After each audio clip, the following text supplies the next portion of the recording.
Okay, just finished Agents of S.H.I.E.L.D. Season 5 premiere episode. It's 2 hours. It's 2 hours. I saw the first 17 minutes a couple weeks ago, but it was a joy to watch it again anyway. Now, I'm not going to get into the spoilers, really. Actually, it's kind of hard to talk about this without spoiling some stuff, so I will be talking slight spoilers. I don't want to spoil too much. So, warning, be warned. But I'm just going to give my overall thoughts of the show and some of the things that I like and what's going on. If you've seen the end of Season 4, they were in a bar after the whole LMD and Framework and Ghost Rider incident things. Coulson and team was waiting to get arrested. They were pretty sure, hey, we're going to get arrested. Somebody's got to pay for these crimes. We're involved in all this stuff. We're too tied in. We're in trouble. So they're at a bar getting something to eat because they're just waiting to get arrested. And then a member of people show up, man, some government branch or whatever. And this guy has this weird device that like immobilizes them. They're like in a comatose state and they can't move. And they start arresting them. But this picks up right where that left off, right outside the bar. It actually starts before then, but it picks up right outside the bar. So they take Coulson, Melinda, Yo-Yo. They take the whole team except for one person. A guy says there was one other person sitting at the desk. I mean, at the bar. And he says he's not on the list. What list? I don't know. You don't find out yet. I mean, what the heck is going on? We got to find out about that, right? But it's Fitz. Fitz gets left behind. Everybody else is taken away. And there's another monolith. And this time it's white. And it sucks everybody up, and then they appear inside of this spaceship or space station or something like that. And they're all separated too. They're in different rooms, different areas. And the show picks up there. It picks up there. And everybody's is basically take Agents of S.H.I.E.L.D. members, or you can take anybody from Earth and throw them in the ship in Aliens, or Aliens to the planet they were on, or any of the Aliens movie. Do that, and you got what happened to them, and that's how they react. Like, take us and just instantly zap us to a space station, and we're just like, what the hell's going on? You got these giant killer cockroaches, and people are dead.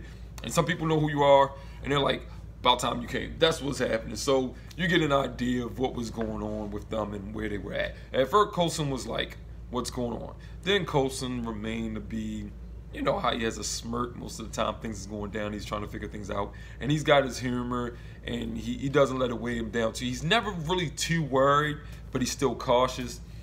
Coulson's so cool. But Melinda May, the actress who plays her, keep forgetting her name. I'm drawing a blank right now. But anyway, she had knee surgery or something like that. So they played this into the show. When she first shows up out of space, she injures her knee, and they play it into the show. And I hear that a lot of her stunts that she performed since her knee's injured in the show, it was injured in real life. The stunts and stuff that she performs in her performance, is reflecting that. But they said she's a trooper. She did all that stuff with a knee that's healing after surgery. But I have to say this. Natalia. What is it, Cordova? I think that's her last name. The actress who plays Yo-Yo, she retweeted me twice. Or she liked 2 of my tweets, because I live stream doing shows. So she liked 2 of my tweets, and I was just, my heart was beating all fast, and, I'm crushing on her. I've been crushing on her since she appeared on S.H.I.E.L.D., but that was a highlight.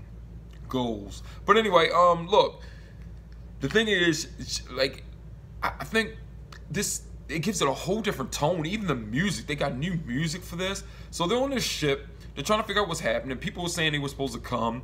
They were told they were going to come. They're like, what's going on? Mac and Daisy have this darn postcard. And they're like, what's up with this postcard? And what else is going on? The Kree shows up. The Kree is being ruthless. They want humans to bow down to them. They're on this ship. It's a bunch of other humans. And the thing is, they meet somebody named Deke. He's probably going to be very important in this season. You know what I mean? New character. And Deke is trying to tell them what's going on. He's trying to help them out just a little bit.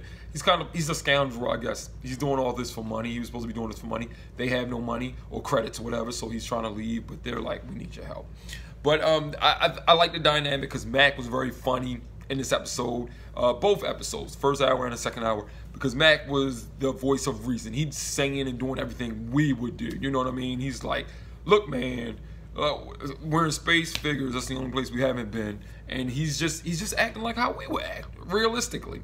But all the banter is there, all the good writing. Jed Whedon, Josh Whedon's brother, is he's producer on the show, executive producer and writer, and I believe Josh Whedon's still executive producer. But they do great work with television shows. They really do, man. It's everything you expect from Agents of S.H.I.E.L.D., but it just all feels different. It's all your Agents of S.H.I.E.L.D. characters in like a new setting that works, because it's different, and I think you need something different going into the 5th season. But they could have stayed on Earth, but you got to change the show up sometimes. And each season dealt with a different theme and had different stuff happening. But this thing just had a bunch of stuff going on.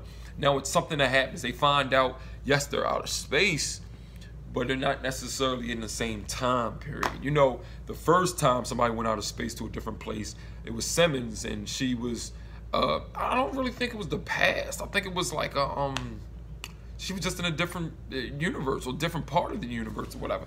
But this time, it's fantastic. There's some action in these first 2 episodes. This is great.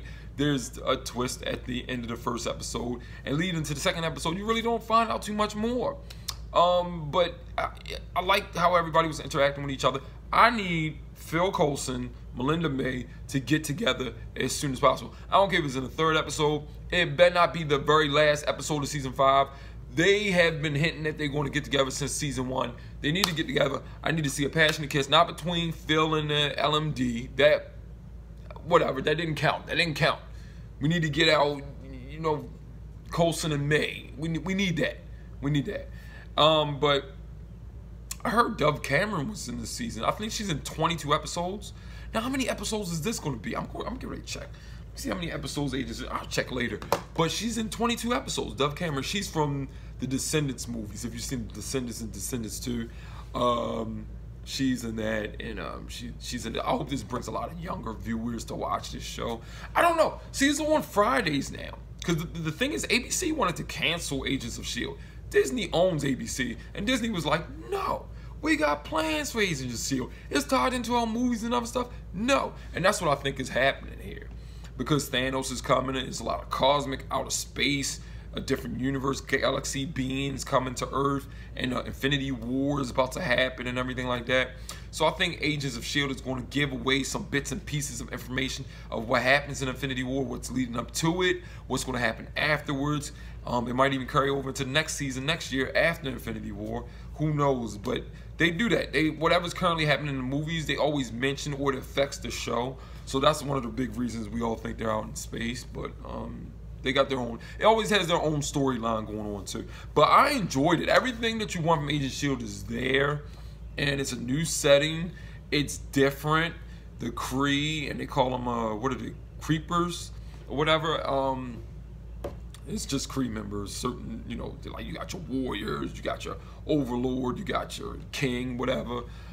This seems very interesting. Simmons got bad luck like she always does. Goodness gracious, can she catch a freaking break? Fitz not even here. Couldn't this happen to somebody else? Geez, you'll see what I'm talking about once you see the episode. But overall, I enjoyed the episode. It was a very good episode. Especially something fresh and new for Agents of S.H.I.E.L.D. And, man, it was trending like the first 5 minutes the show was on. It was trending like #1, and it trended all the way until the show was over. That was good. I hope the ratings stay good now that it's on Fridays, because ABC probably moved it to Fridays. Last season it came on at 10 p.m. They moved it to a later slot. I don't know if it's going to be 8 p.m., 9, 10, whatever, but it's on Fridays, and Fridays is like the death slot for shows. That's where they go right before they get canceled, or when a network is trying to get rid of it, but they can't yet. I hope the ratings stay high, because Agents of S.H.I.E.L.D. is like one of my favorite shows of all time. It's probably definitely in the top 3. That's saying something. Now, I'm not talking sitcom. I'm just going to say shows, because sitcoms are a little different. You know what I mean? If I got to say sitcoms, I don't know where it is. But let's just say it's high up my top 10. Lost is still my favorite show of all time. This might be right under it, man. I love Agents of S.H.I.E.L.D. It's what I like. This is right up my alley. This is my stuff. That's my bag right there. So I love the show. If you don't like Agents of S.H.I.E.L.D., I say check this out anyway, because it changed a lot. A lot of things changed. Same characters. They act the same way. New setting. They're going to act new ways too. But it's Agents of S.H.I.E.L.D. It feels like Agents of S.H.I.E.L.D. just in a new setting. So check it out, and if you did check it out, let me know what you thought of it. Just leave some comments down below. You know what I mean? Let's talk about this and discuss it even further. Be warned, there might be some spoilers in the comments if somebody leave comments down there anyway. But I can't wait to see next. I gotta wait a whole nother week. I was so into this. Like I said, I live tweet. It's crazy. And my Twitter, account is down in the description box, so you can check that out. Follow me on Twitter. I do CW shows, Agents of S.H.I.E.L.D., Game of Thrones, whenever that comes back on, Walking Dead. I do a lot of different shows. So, yeah, that's all I got to say about it. I really enjoyed it, man. I think it started off with a bang. It gave us some twists. I think it was a good idea giving it a 2-hour season premiere. I think that was a really good idea. But I wish it was on its original. You know what? Tuesday or Wednesday seems better. I like that better. I don't like Fridays. When they put shows on Fridays, I lose them. And I hate that. And I better not lose S.H.I.E.L.D. But anyway, let me know what you guys thought. See you next time.